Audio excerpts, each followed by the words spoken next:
Eu sou Isabel Cristina Gonçalves, atual presidente do Sindesc. Hoje nós vamos falar sobre assédio moral no ambiente de trabalho.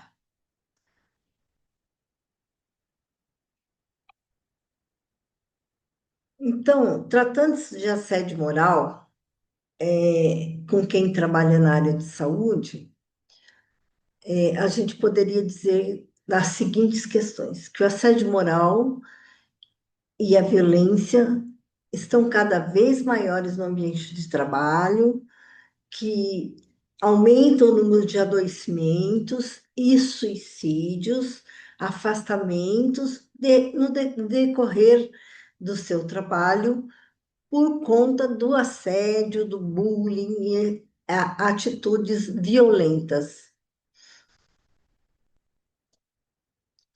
Então, o que é o assédio moral? O assédio moral é todo tipo de ação, gesto, palavra que atinja pela repetição a autoestima e a segurança do indivíduo, fazendo duvidar de si mesmo, da sua competência, implicância implicando isso em danos à saúde, ao ambiente de trabalho, à evolução da sua carreira profissional, à sua estabilidade e até à sua condição de pessoa.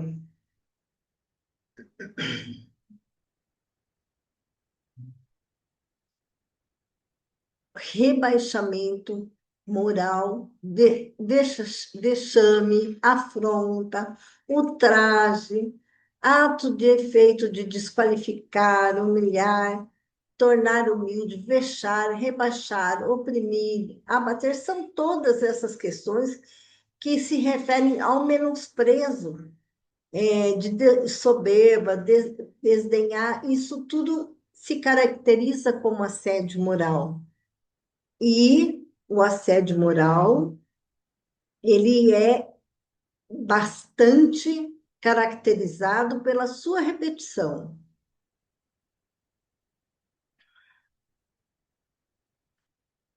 Como que é o assediador? Como que o assediador atua, né? Algumas atitudes. Ele faz com que as pessoas tenham um acúmulo de função, não dá tarefas precisas para as pessoas, dá prazos que não são possíveis de ser cumprido, algo que costuma se demorar 2 dias e se obriga a pessoa a fazer em 2 horas, em meio-dia. Isso é um assédio moral. Utilizar palavras de baixo calão, ignorar, excluir, desdenhar, criticar em público, sobrecarregar o funcionário de trabalho, retirar os seus instrumentos de trabalho, telefone. Já aconteceu com uma conhecida nossa de ela ser retirado todo o trabalho dela, colocada numa sala vazia, sem fazer nada, porque ela não tinha que ter contato com ninguém, porque ela era sindicalista. Essa companheira acabou vindo a falecer com um câncer que ela desenvolveu pela quantidade de pressão e trauma que ela vivenciou.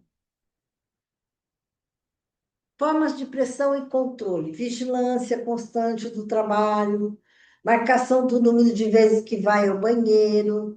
Olha, tem experiências muito tristes que foram descobertas e que já foram vivenciadas a respeito desses controles, em que desenvolveram doenças de bexiga, câncer de intestino, porque havia um excesso de controle nas atitudes de ir ao banheiro.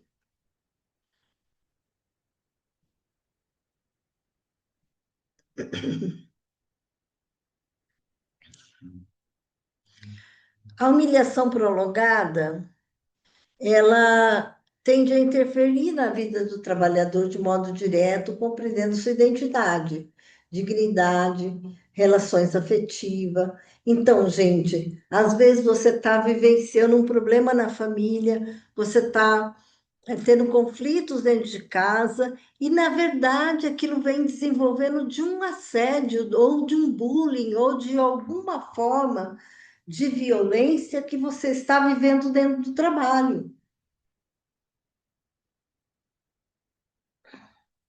Situações que podem trazer sérias consequências aos trabalhadores.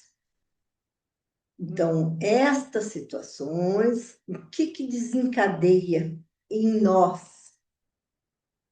No caso do assédio moral, do preconceito, do racismo, da discriminação, da perseguição. Então, é depressão, transtornos, síndromes, ansiedade patológica, pânicos, fobias, doenças psicossomáticas, insônia. Doenças psicossomáticas podem ser, inclusive, o próprio câncer, né? Ou como outras doenças psicossomáticas, pode ser somatizada com uma dor na perna, com um problema de tombo, de cair, de se machucar recorrentemente. Tudo isso pode ser derivado de um assédio moral vivido. Quais são os níveis de assédio moral no ambiente de trabalho? Vamos ver agora. Então, nós temos os níveis horizontal, vertical, descendente, vertical, ascendente. E moral organizacional. Então, os níveis de assédio moral, eles são horizontal, quando se trata de uma mesma pessoa do mesmo nível que você. Vertical, descendente, quando é de cima para baixo, uma chefia para com você. Vertical ascendente, quando um menor, um que não é chefia, que seja abaixo de você, que pode estar lhe promovendo um assédio moral. E organizacional, quando se trata do conjunto do sistema do ambiente, jornada de trabalho, método de funcionamento, de distribuição de tarefas, escalas de trabalho, enfim, esses são os níveis de assédio moral. Aqui a gente está esmiuçando um pouco o nível horizontal, né? Explicando aqui que o assédio sofrido por colegas do mesmo nível hierárquico, né? Terceiros que comparecem parentes, cônjuges, parceiros do empregador, clientes. Eu tive um caso que eu cuidei de uma situação de uma recepcionista que sofria constantemente assédio moral pelos acompanhantes, e isso a levou a adoecimento. E, consequentemente, o adoecimento leva você a falta de trabalho, né? No trabalho, a ter que estar pegando atestado médico, né? Moral, organização, não. Na área, aqui, quando o ambiente da empresa geral está com competitividade, exigências exageradas, aquilo dá estrutura do ambiente, né? Problema de saúde física, que pode acarretar, né? Pode desenvolver. Na área de saúde, a complexidade nesse atendimento aos pacientes e familiares também pode desenvolver isso. Também a própria estrutura de como está montado a empresa, como funciona a empresa. O nível vertical ascendente, aquilo que eu já falei, né, do superior ao subordinado, vice-versa. Que também tem casos de chefias estarem sendo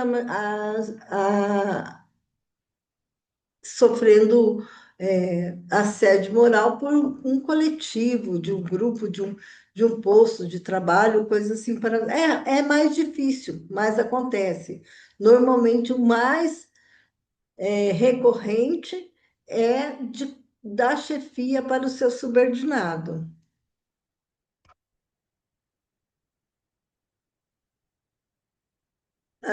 Os alvos frequentes são as pessoas que sofrem mais assédio, são aquelas que têm estabilidade, criativos, que têm iniciativa, as pessoas com mais idades, as pessoas que adoeceram, né, ou sofreram algum acidente de trabalho. Isso gera, inclusive, um assédio por parte dos próprios colegas, né, que às vezes não aceita que o outro colega esteja de licença médica e porque sobrecarrega para ele, e daí existe uma cobrança, né? Isso é uma atitude de assédio, e não pode acontecer, porque existem formas e métodos de ser cobrado a presença do trabalhador pela empresa, né? Os colegas entre si não precisam cumprir esse papel.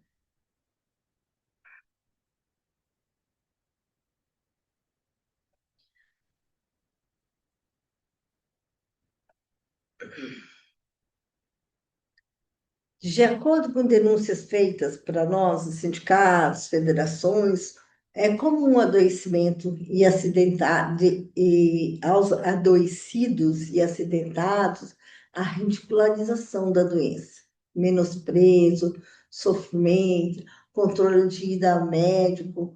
Então, esse problema é bem complicado, porque aquele que é cobrado com recorrência, permanentemente, ele vai adoecendo ainda mais, porque ele não quer faltar, mas ele se vê pressionado, por sua ausência, e aí ele adoece mais. Na ansiedade de querer se curar, ele fica mais doente. Para fugir dessa pressão, dessa situação, né, de pressão, de cobrança, né, eles continuam trabalhando às vezes. Alguns continuam resistindo, trabalhando, mas doente, em condições físicas e mentais que não permitem o mesmo desempenho. E é onde vem as cobranças, onde vem o sarrinho, a brincadeirinha, entendeu? A humilhação, e que isso tudo é assédio moral. E, e o assédio moral, ele adoece, e não é só para com a condição de saúde, mas racismo, preconceito, discriminação, homofobia, tudo isso desencadeia adoecimento nas pessoas. Eu vou te ler uma frase aqui que eu acho importante. O respeito é direito e dever de todos para uma sociedade mais justa, igualitária e saudável, principalmente no ambiente de trabalho. Um assédio moral por preconceito. Que é isso? É o machismo, a crença que os homens são mais capazes do que as mulheres, né? O capacitismo, que a pessoa acredita que a pessoa com deficiência não é capaz, não são aptas, são inaptas, né? Ou são inaptas para exercer a profissão, né?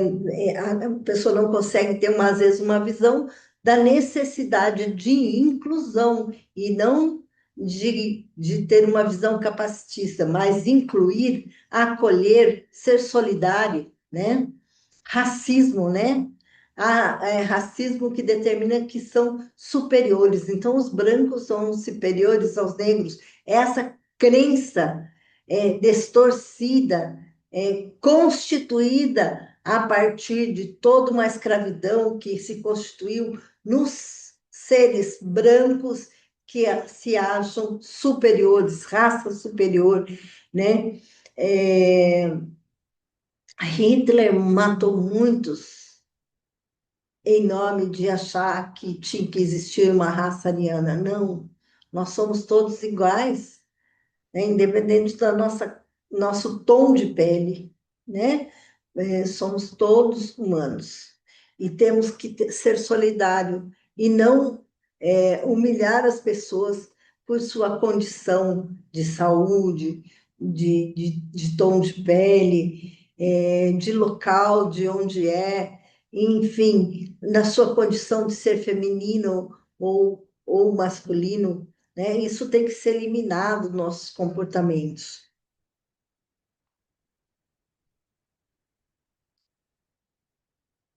Crime de preconceito e discriminação. Discriminação é o ato do preconceito em ações práticas através de conduta abusiva. Intolerância racial, étnica ou de nacionalidade. Intolerância religiosa. Preconceito com homossexuais e diferentes identidades de gênero. LGBTQIA+, fobia. Importunação sexual, assédio sexual, porque se você tem uma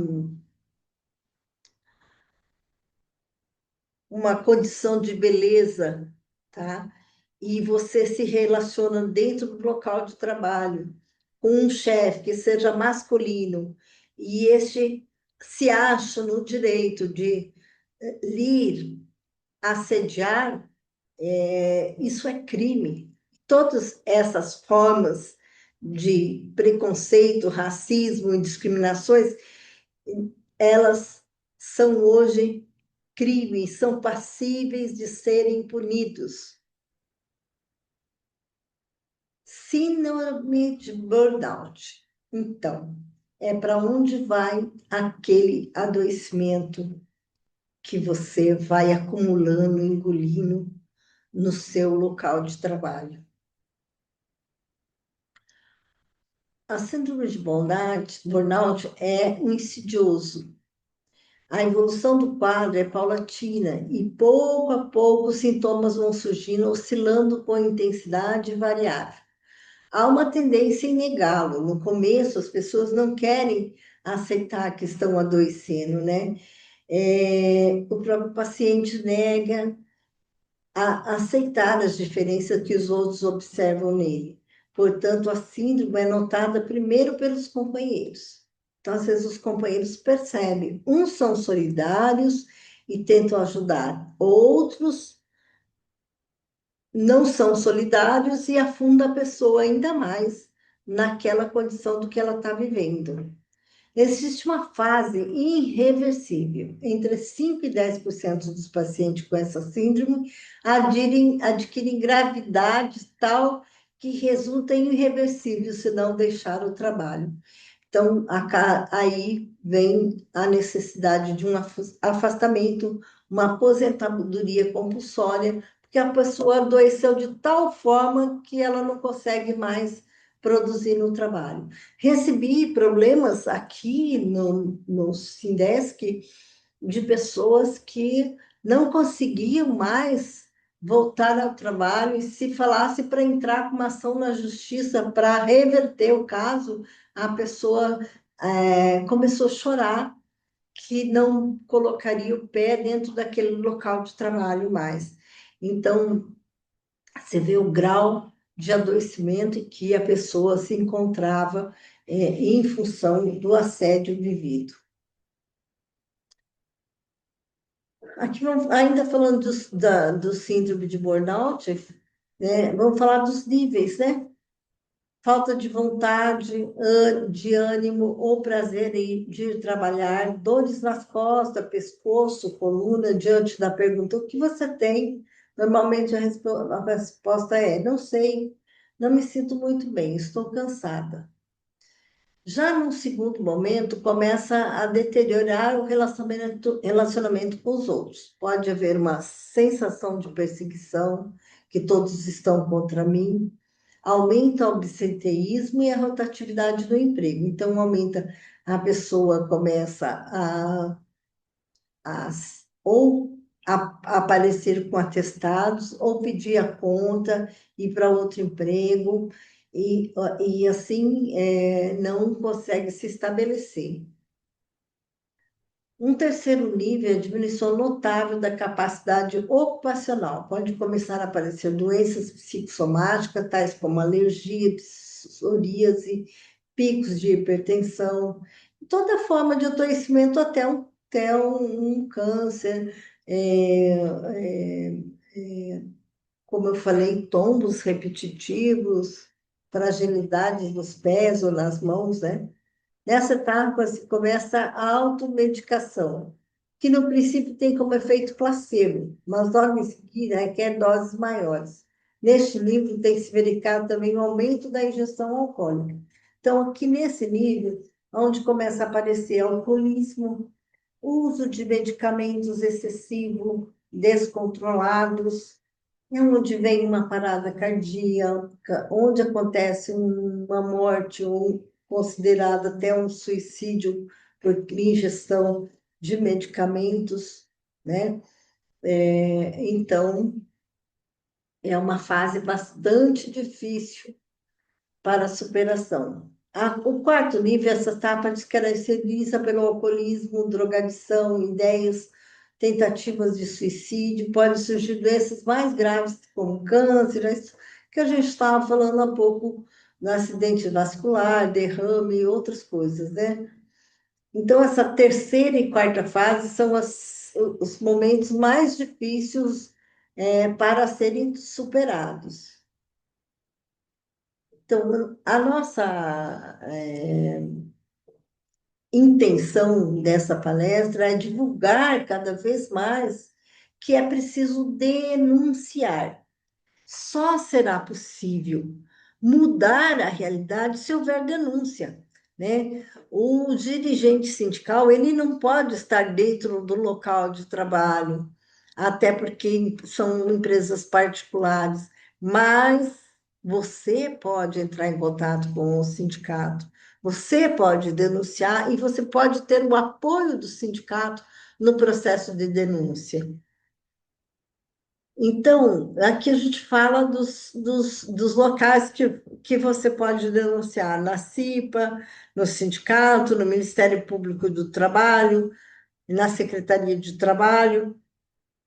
Então, não, não fique quieto, não engula, denuncie, faça suas denúncias. Aqui a gente tem os locais que você deve se reportar, onde denunciar o RH da sua empresa, né? E às vezes a pessoa não se sente segura em fazer a denúncia para o RH, então deve denunciar para o sindicato, né? No caso, aqui em Curitiba, o Sindesc tem aqui o endereço, o WhatsApp nosso, que é o 32228512, nosso e-mail, nosso site, onde vocês poderão acessar, e agora vocês terão ainda mais um aplicativo que vocês podem baixar e fazer denúncia direto no aplicativo. Mas a denúncia de assédio moral, ela não é uma mera denúncia que se pode simplesmente relatar. É preciso acolher as provas, é muito importante registrar prova, é muito importante vai ser chamada a atenção por uma chefia, peça alguém para lhe acompanhar, né? Não vá sozinha, porque é preciso ter testemunha das coisas que acontecem com você. É importante que você registre, fotografe, tudo e qualquer situação, e principalmente que tenha testemunhas a seu favor. Você pode, em casos mais graves, fazer boletim de ocorrência na delegacia da Polícia Civil e procurar a orientação de um advogado, que pode ser do Sindesc ou um advogado particular, como for o seu interesse. E o Ministério Público, que fica na Vicente Machado, que normalmente acolhe as denúncias de todos os trabalhadores nos casos de assédio moral e outras situações também. Então, estamos à disposição e só a luta muda a vida. Contamos com vocês.